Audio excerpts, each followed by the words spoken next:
Hey everybody, you're on the GeekBox YouTube channel. Today I will tell you how to reset Samsung TV with black screen. Let's go. If the screen does not respond, unplug the TV from the power supply for several hours. Turn on the TV.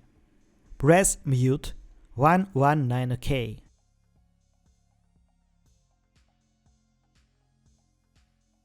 Press 1, 2, 3, 4.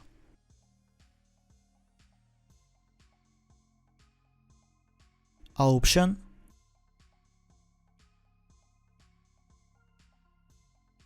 Factory reset.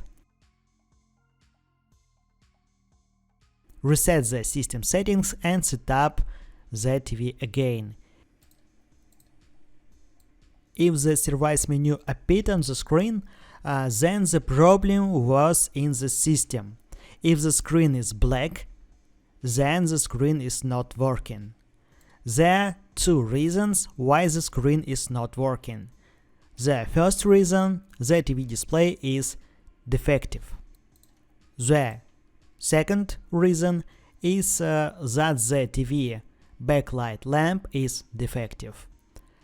That's it. Now you know how to reset Samsung TV with black screen. Thanks for watching. Please like and subscribe to the channel. Good luck and see you soon.